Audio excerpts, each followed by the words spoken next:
Assalamualaikum warahmatullahi wabarakatuh. Halo semuanya, apa kabar? Berjumpa lagi dengan saya, Khairul Umam, di mata kuliah Analisis dan Desain Berorientasi Objek. Minggu yang lalu, kita sudah berbicara tentang perancangan sistem, lebih khusus pada kelas diagram. Hari ini, kita akan berbicara tentang bagaimana menentukan relasi antar kelas saat kita mendesain sebuah sistem dengan kelas diagram.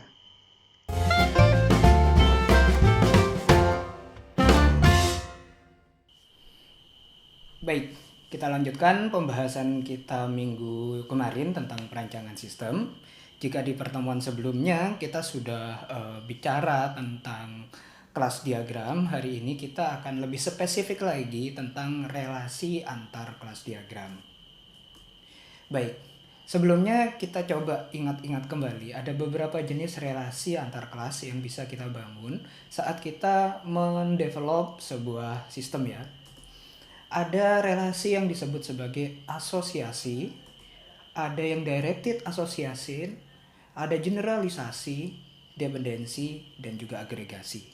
Nah, seperti apa penjelasan dari masing-masing relasi ini? Coba kita bahas satu persatu.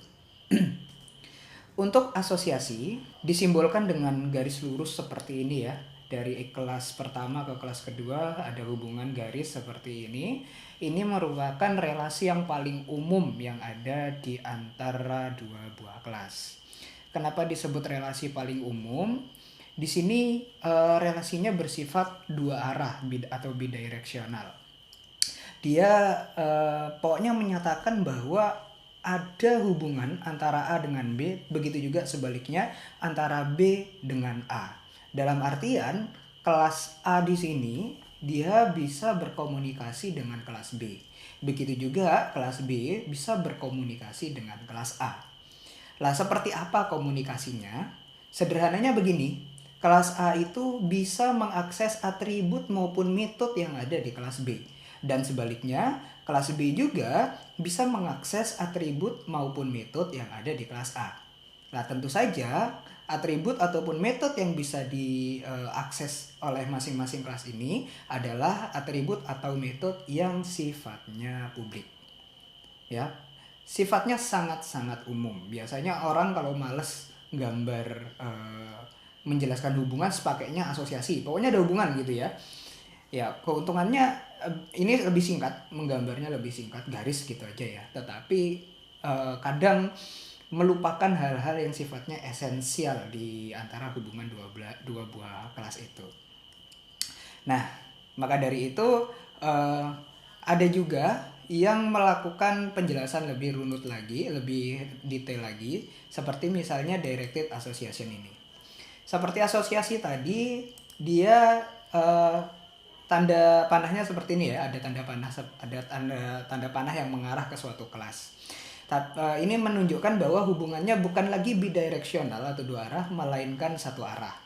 Artinya apa kalau satu arah? Artinya kalau contohnya seperti ini ya, kelas A itu bisa berkomunikasi dengan kelas B. Dia bisa mengambil atribut maupun metode yang ada di kelas B untuk digunakan lagi di sini. Tetapi kelas B tidak ada sama sekali melakukan pemanfaatan atribut atau metode yang ada di kelas A. Jadi benar-benar satu arah. Tanda panahnya mengarah dari kelas yang menggunakan ke kelas yang digunakan. Ya, A pakai B, dah segitu aja sederhananya. Oke, kemudian yang ketiga adalah generalisasi. Ya, generalisasi ini merupakan hubungan turunan antara child class dengan parent class. Anda kalau masih ingat di mata kuliah pemrograman berorientasi objek, kita ada yang namanya extend di sana ya, hubungan inheritance. Nah, di software modeling simbolisasinya menggunakan tanda panah seperti ini. Dan lihat tanda panahnya berbentuk seperti segitiga seperti ini. Arah panahnya dari ini menunjukkan kalau A itu adalah anaknya si B. Berarti yang super kelasnya yang ini ya, parent kelasnya B, child kelasnya adalah A. Begitu. Atau sederhananya A adalah turunannya B. Nah kalau turunan apa efeknya? Kita sudah pernah bahas bolak-balik ya. Kalau ada kelas yang diturunkan dari kelas lain, berarti kelas ini, kelas si anak itu punya sifatnya si bapak. Kemudian ditambahkan dengan hal-hal baru di sini. Jadi perluasan, begitu. Nah, jadi nanti kalau Anda dalam ngoding menunjukkan sebuah kelas yang mengextend kelas lain, gambarnya harus seperti ini, menggunakan tanda seperti ini. Ya, ingat penggunaan tanda panah itu ada maknanya, jadi tidak sembarangan kayak gitu, oke? Oke, yang berikutnya adalah dependensi. Dependensi sendiri artinya adalah kebergantungan. Hal ini berarti menunjukkan ada suatu kelas yang bergantung dengan kelas yang lain. Arah panah di sini menunjukkan dari kelas yang memanfaatkan ke kelas yang dimanfaatkan. Bedanya dengan directed association tadi, kalau directed association pokoknya make gitu ya. Misalnya tadi kan A make B gitu ya. Kalau B tidak ada, A masih bisa jalan. Nah, tapi kalau di dependensi, jika B tidak ada, A ini tidak lagi bisa berfungsi dengan baik gitu ya. Macet dia. Karena bergantung ke si B. Sifatnya unidirectional, begitu. Oke. Nah, jadi itu harus kadang memang orang oh sudah ini dia directed asosiasi kan si A pakai si B tapi B nggak pakai si A. Padahal itu bukan directed tapi dependensi, karena ketika tidak ada B, A nggak bisa hidup. Gitu. Anda sebagai pengembang nanti harus benar-benar tahu mana kelas yang memang saling membutuhkan dan mana kelas yang sekedar pakai gitu ya, tapi tidak begitu bergantung. Oke, yang terakhir adalah agregasi. Agregasi ini adalah hubungan keseluruhan atau whole. Di sini bentuknya kayak berlian ya. Notasinya kayak notasi berlian yang berada di kelas whole. B ini adalah kelas whole, kelas keseluruhan. Nah, ini arti whole itu adalah kelas yang menggunakan seluruh bagian dari kelas lainnya. Nah, kalau asosiasi atau directed association itu hanya pakai, misalnya kelas B ini punya 10 metode ya, yang dipakai di kelas A ini paling cuma 1 atau 2 metode gitu ya, tidak keseluruhan. Nah, tapi kalau agregasi ini dipakai seluruhannya. Bahkan dibentuk khususnya lagi, yaitu komposisi si si A ini lahir di dalamnya B gitu ya. Jadi ada kelas yang di dalamnya menginstansiasi objek dari suatu kelas yang lain. Nah, itulah bentuk dari agregasi. Jadi kalau di dalam kelas B kelas B ini nanti ada kelas A yang dipakai keseluruhan, berarti hubungannya adalah agregasi, atau lebih spesifik lagi bisa menjadi komposisi. Baik, seperti itu beberapa jenis relasi yang bisa kita kembangkan ya dalam menggambar sebuah perancangan menggunakan kelas diagram nanti. Nah, pertanyaannya sekarang adalah bagaimana sih menentukan relasi antar kelas? Kapan kita menggunakan asosiasi saja, kapan kita menggunakan directed association, generalisasi, dependensi, ataupun tadi agregasi.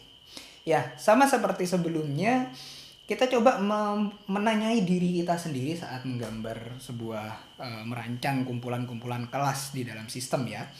Yang pertama, apa ada atribut atau metode suatu kelas yang digunakan di kelas lain? Ya, kita bikin metode X di kelas A, ternyata metode X ini mau dipakai lagi oleh kelas B. Nah, daripada B nyalin kodenya padahal sama, tinggal panggil A kemudian pakai gitu ya. Nah, kalau ada berarti antara kelas A dengan kelas B dia punya hubungan. Sederhananya adalah asosiasi. Nanti coba kita turunkan lagi apakah dia jadi directed asosiasi atau mungkin relasi yang lain. Kedua, apakah suatu kelas menurunkan sifat kelas lainnya? Menurunkan sifat berarti keseluruhan itu ya. Si A ternyata punya sifat atau atribut dan metode yang sama persis dengan si B. Apakah kita harus pakai agregasi? Wah, tidak, padahal sifatnya sama gitu kan ya. Hanya ada beberapa tambahan lagi pada diri si A misalnya begitu. Ya ini berarti turunan, berarti A adalah turunan dari si B gitu. Jangan memaksakan untuk melakukan deklarasi atribut atau metode yang benar-benar sudah persis dengan kelas lainnya. Oke, secara semantik ya, secara maknawi ya, kita memang harus benar-benar tahu bagaimana, oh ini kelas ini adalah turunan dari kelas yang lain atau bukan. Kepekaan Anda sebagai seorang developer benar-benar harus dilatih di sana. Oke, berikutnya, apakah suatu kelas hanya dapat digunakan jika ada kelas tertentu? Jika iya, kalau ada kelas yang hilang kemudian dia jadi tidak bisa bergerak juga, kelas itu tidak bisa dimanfaatkan, berarti di sini ada hubungan dependensi, ada hubungan ketergantungan antara dua buah kelas. Dan yang ketiga, apakah objek suatu kelas akan digunakan atau diinstansiasi di dalam metode kelas lain. Jadi kalau kita buat kelas, kemudian di dalamnya ada metode, di dalam metode itu ternyata kita meng-create objek, ya, meng-create objek dari suatu kelas dan kita pakai keseluruhan, berarti di sini ada hubungan agregasi maupun komposisi. Nah, itulah yang harus dipertimbangkan saat menentukan relasi-relasi antar kelas. Masing-masing problem akan butuhkan hubungan relasi yang berbeda ya, tidak bisa sama antara satu masalah dengan masalah yang lain.